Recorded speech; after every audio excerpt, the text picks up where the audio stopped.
This fantastic lore video is sponsored by Porcelumex, your #1 guide in exterminating those pesky news teams, hollow raiders who don't seem to keep their mouths shut, and any other poor soul getting in the way of your money. That's right everyone, my name is Sekai Samurai, and today we are looking at the disturbing world of Porcelumex, a criminally advanced corporate entity that really should contemplate having corporate parties with Umbrella after all of this. Before we tackle the horrors of the unknown, just as a fast heads up, we have a lore-focused active Discord with almost 300 members, with dozens of lore theory and story chatting sections, art stations, and more. So come check us out and stay involved with the channel. As a quick heads up, however, there is totally going to be some theories and some possible heavy story spoilers involving Yuzuha, but I'll give you a heads up before we get there, so stay safe. Anyways everyone, let's commence the deep dive. Few companies in New Eridu could ever even aspire to come close of the shady corporate control record that Porcelumex has. But before we mask over what is going on behind the scenes,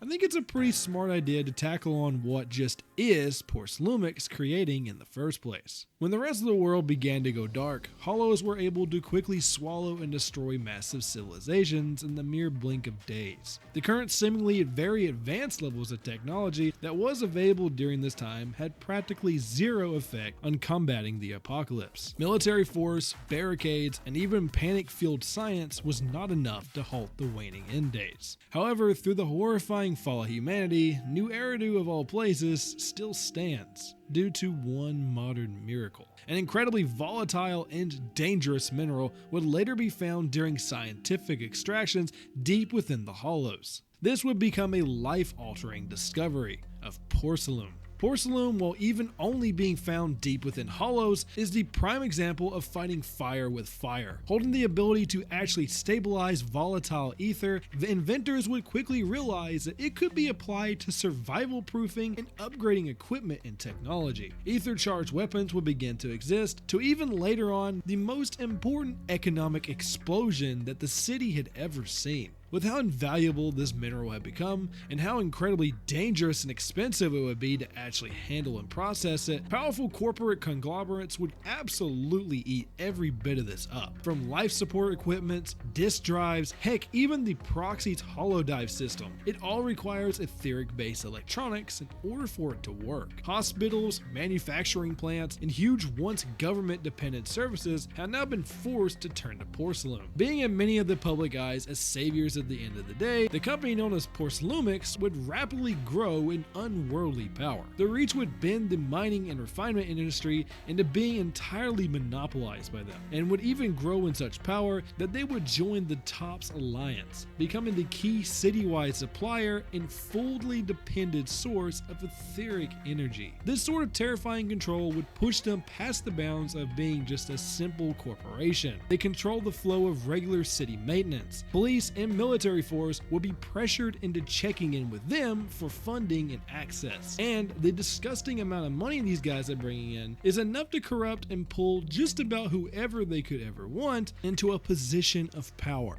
Yeah, it's getting Arasaka levels of bad. To the public eye, they are the frontline responders to the Hollow Apocalypse, and even seen as a driving point at helping keep the economy from collapsing. However, numerous reports and intel suggest that the company moves in the ways much more similar to a military force rather than that of a health organization. Many sources suggest that they operate using armed task forces across the city, and seem to be buying out Hollow security teams and move eerily fast when it comes to being coordinated for Hollow outbreaks. Drones and even recon teams are often on scene before the news or TOPS even finds out of the new Hollow. They operate on such a level of secrecy that it's near impossible to even know about their research plans or how humane those systems really are. Which brings us to the next part of the video. You might want to put your tinfoil hats on because this is when things get dark. Oh, and for Yuzuha warriors, you should probably start treading lightly here. The health and safety precautions of Porcelumex is questionable at best, and the Porcelume mining operations are leaving areas such as the Waifei Peninsula, slowly becoming a predatory zone for cheap labor and a complete disregard regard for worker safety, and of course dodging any news outlet who questions them over how they just know so much about mineral refinement in the first place. Not only does their ore mines and factories hold deep legal precautions,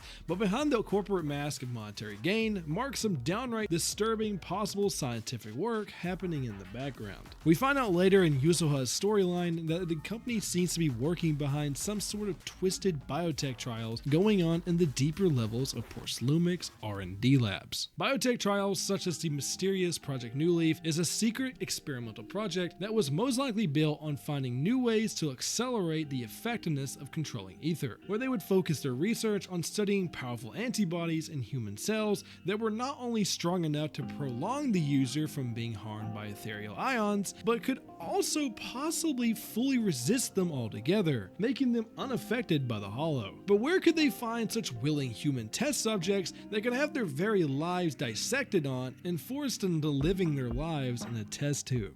When she was discovered, test subject ES-07 was severely malnourished, suffered from strange effects such as night blindness, and had a distinct lack of memory on who she even was. She was found to have incredible ether aptitude, and was most likely one of the many haunting accounts of children being used and processed for studying during these trials. That little girl would be nicknamed as Yuzuha by the staff in the lab, a cheerful nickname given to a sickly looking child who had a vibrant personality in the coldest setting imaginable. While we sadly don't have the greatest amount of information yet surrounding their intentions, we can safely say that any research group that is out here illegally abducting children or even recreating them is definitely not going to be good guys in this story. I want to later return and visit Yuzuha in a future video as the lore expands, possibly around the next 1 or 2 patches, where we can have a part 2 to this video, as I am sure there will be plenty more to tag on surrounding this, and it'll also give us more time to line up things rather than going off of hearsay and small tastes of lore. The biotech work leads into terrifying possibilities on what is actually being planned here, with human experimentations, unchecked and unregulated mining and hollow refinement systems, and a scary amount of knowledge with ethereal technology makes them a very lively